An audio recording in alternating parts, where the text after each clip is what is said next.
Okay, so once you've created your account, you should be able to get to this area. This is My Stuff. If you can't, then you need to click on the My Stuff section here, which will take you to this screen, and you're going to click on New Project.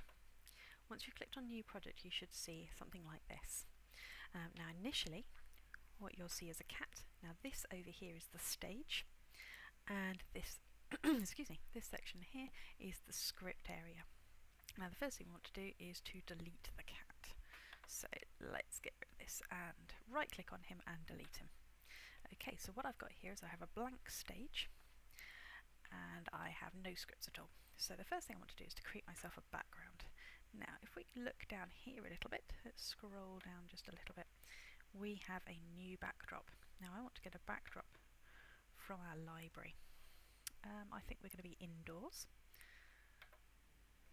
Okay, now indoors, oh look there we go, we've got a school, so let's play our band in a school. You can choose whatever one you like.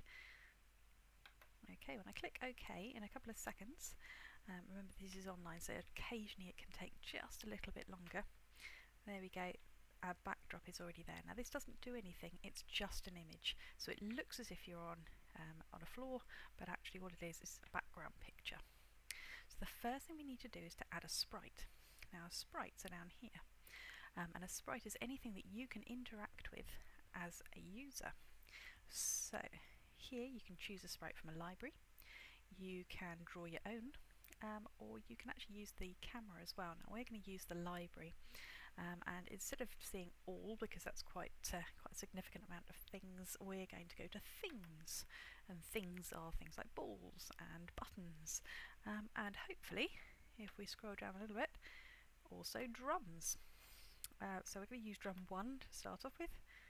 I'm going to click OK. Okay, and within a couple of seconds, hopefully you should see a drum appear on the stage. There we go. There's my drum, and I'm just going to move it down here. Now the plan is that when I click this drum, it's going to play a sound. Now, over here you can see the stage, the script area has changed, and when I've clicked on my drum you can see the little drum appear up here. Now what we need to do is we need to tell it when to do something. Now listening for an event is what it's doing, so if we go to events up here, this shows you when it should actually do something. So we want to say when this sprite is clicked. So let's drag that on. Now remember that Scratch is a little bit like playing with Lego. You just put things together. So they should all click together. And what we're going to say is when I click it, I want to play a sound. Now playing a sound comes under the sound menu.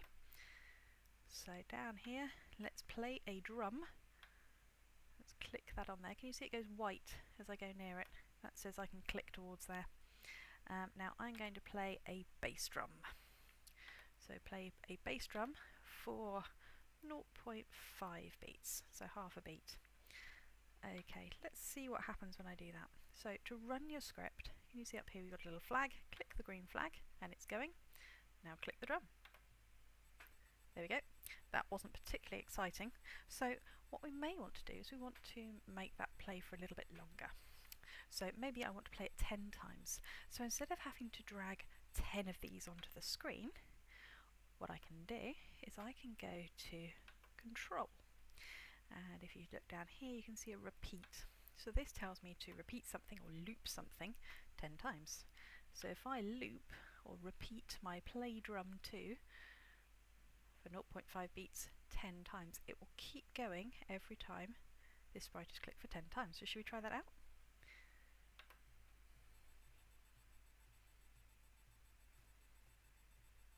There we go. So I've got one drum that will play one beat for 10 times. So what happens if I want that drum to sound a little bit different? Let's go back to our sound and bring in another play underneath.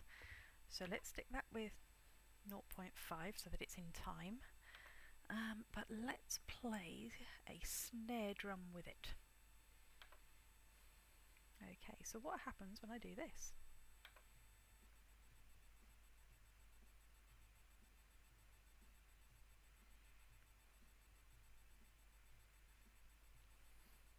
It's going to go on for some time.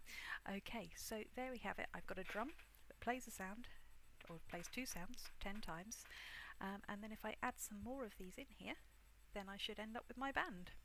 Okay, off you go, have fun.